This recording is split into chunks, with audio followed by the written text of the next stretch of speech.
Right, so I've got a petrol tank here. It's a petrol tank, not a diesel tank. A petrol tank. Comes off a Toyota Hilux. It basically has, you know, the tank doesn't show. Okay, whether you fill it or not, the gauge doesn't come up, and the reserve tank light stays on. Okay, so I checked all the fuses, you know, and the wiring, and everything seems to be okay. So I had to drop the tank out. Okay, quite a simple procedure. Okay, just taking the tank out. Now I'm gonna be removing the submersible unit because everything's housed in there, including the petrol pump. Okay, so I'm basically just going to take out this. Alright, so I actually found it's necessary to take the clips out completely. Okay, these clips, take them out completely. Otherwise, that pipes just won't come off. And then you simply just lift the pipes out quite easily. Okay. So now we can just simply take those pipes, put them one side, out of the way. Okay, they are different lengths, so when you put them back, you won't get it muddled up. So we have to remove this retainer. Okay, sometimes they do really stick in here, especially if they've never been taken out before, you know. So basically, you just have to keep going with it until it's loose enough to turn by hand.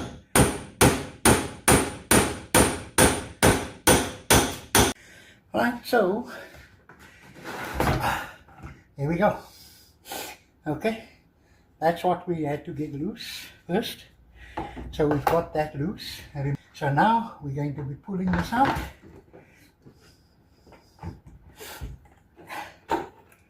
And we need to know why this thing is showing empty all the time. Okay, so here we have a wire that seems to have broken off from somewhere. Right, so you can see this wire here, you know, has broken off, and the way I figure it probably fits in here because this unit unplugs. Clip is basically loosened up. It just pulls out like that, and you can actually see there's only one wire, so we're gonna have to attach that wire back there. All right, so that wire was loose there, and that is why. Otherwise it could have been the float unit itself, you know, the float unit itself, or maybe the float itself gets a little bit of liquid in it and then it doesn't operate properly. But luckily for us, it just seems to be a wire. Okay, so to make it easy, there's a little clip here which we just push out of the way, and then this whole unit clips out. Okay, the whole float unit clips out there, out of that space there. Okay, then we can work nice and easy on the bench. Alright, so that's what that whole unit looks like. You know, that's what that whole unit looks like, you know, with a float attached. And that's basically the action there, you know, to say whether your tank is full or not. Okay.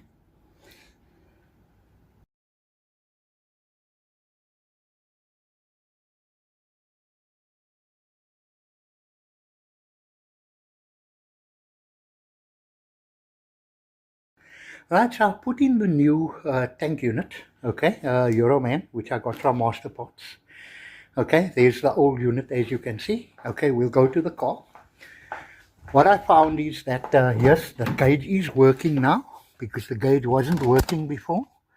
Okay, you can see there the gauge is working, but here's the problem. Car doesn't want to start. Okay, I do hear the pump, you know, making a sound inside the tank, but there's no fuel coming through. Okay, crank it. Okay. Can you hear? You can hear the pump making a noise in the tank, but the car doesn't start. Just crank again, Tristan. Okay. Can you hear the pump there? But it's not starting. Okay. Alright, so I will be having to take this tank out again, you know, just to see what is going on inside. As I say, it's a Toyota Hilux 2.7 petrol 2010 model. Okay, crank.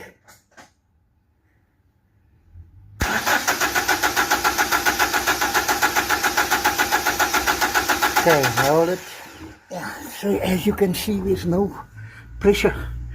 There's nothing coming out. I've got the pipes disconnected here. Swing again. Okay. Although you can hear the pump working, but there's nothing, no pressure. It's just a drip coming out, even when it doesn't crank. Okay, so I've got the tank out. Okay, I've just got it on the ground here. We've got it plugged in. Okay. Crank this in. You see, there's no fuel coming through. Okay. But you hear the pump going. You know, you hear the pump going, but there's no fuel coming through. There's no pressure. So I'm going to take the submersible unit out again and see. Okay, so what I have now discovered is that I think that this wiring is connected differently than the original one, because when I actually put earth here and I put positive here, okay, then we get the pump working. Right. Here you can see it's pumping petrol, right? But if I put earth on this side and I put positive on that side, the pump works. You can hear it working, but it's not pumping any fuel. So what I'm going to have to do with this unit is I'm going to have to reverse the polarity here inside the tank. So these two wires here that connect up to the pump, I'm going to have to put that wire there and that wire there, and then it should work. Okay, because this car is basically wired differently to the submersible unit. Okay, so I've reversed the polarity now. We've got it plugged in like it should be. I'm going to get my son to crank and then see what happens. Okay, crank this thing. There we go. Okay, okay. Yeah, it's working now. It's working now. Okay, so that's where the problem was. Right, so the tank's back into this Toyota Raider double cab. So let's see, you know, put the ignition on. We see the tank gauge is working. There we go. Okay, there we go. It's working now. So the polarity was turned around on the new petrol pump there. Okay, so you know, that's a lesson learned. Maybe this has been brought in from Europe, and you know, they do their wiring just slightly differently. So there we are, all working like it should. Give it a rev. Right, powering there. Okay, problem solved.